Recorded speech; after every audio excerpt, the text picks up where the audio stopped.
Shalom Ubracha, nous poursuivons avec la 8e Mishnah du premier Pérec de Masechet Betza.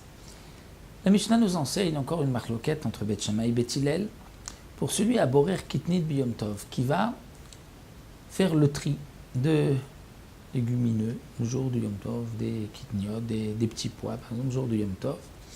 Bet Shammai Omrin Borer Ochel Veochel. Bet Shammai dit il devra prendre le bon du mauvais et le manger. C'est-à-dire, il prend pour manger tout de suite. Ça, c'est ce qui est permis le jour de Yom Tov.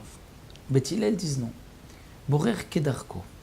Il pourra normalement, Kedarko, c'est-à-dire enlever ce qui n'est pas bon, le mauvais du bon. Le jour de Yom Tov, c'est différent que Shabbat, on a le droit de trier, d'enlever le mauvais du bon. Bien sûr, précise le Barthénora, c'est dans le cas où il y a très peu de mauvais, et donc ce n'est pas difficile d'enlever le mauvais.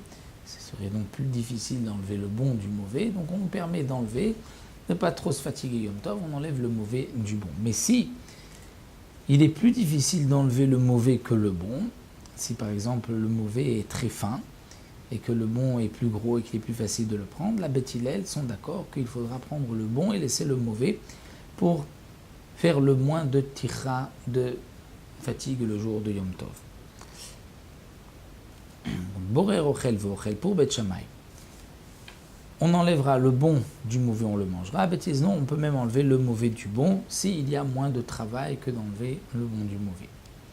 Et on pourra trier Becheko, c'est-à-dire contre lui.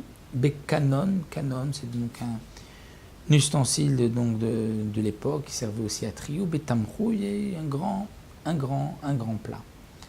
Mais ce ne sont pas des kelim qui sont utilisés exclusivement pour trier. C'est pour cela que afal lo betavla, on n'a pas le droit d'utiliser une tavla, c'est-à-dire une tavla, c'est une grande table, une grande planche, parce que là, on paraît, dans ce cas-là, trier beaucoup, pas seulement pour maintenant, mais même pour plus tard. Velo benafa, velo bekrvara.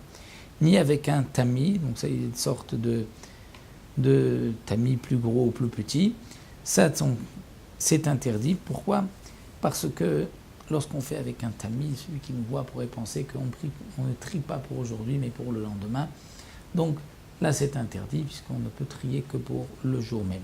Rabban Gamliel Omer Af Mediach Vesholé. Rabban Gamliel donne une autre possibilité. On pourrait Mediach Vesholé, c'est-à-dire on pourrait amener donc, le keli où il y a à l'intérieur plein de légumes, plein de petits pois par exemple, verser beaucoup d'eau, et là, tout ce qui est le mauvais va flotter sur la surface de l'eau et on lèvera ensuite avec la main.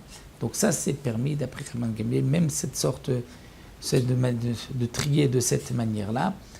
Et nous dit donc le Barthénora, la halacha n'est pas comme Rabban Gamliel, mais d'autres ne sont pas du même avis que Tanakama, parce que la halacha est comme Rabban Gamliel. Donc dans cette Mishnah, nous avons vu comment on va procéder pour trier un jour de Yom Tov. Donc comme nous l'avons vu pour Bet Hillel, on a le droit de trier, mais seulement pour ce que l'on va manger tout de suite, une petite quantité, et montrer aussi qu'on ne trie qu'un tout petit peu, et ne pas faire de grands, donc utiliser des tamis qui pourraient nous paraître comme si on va préparer donc pour plusieurs jours.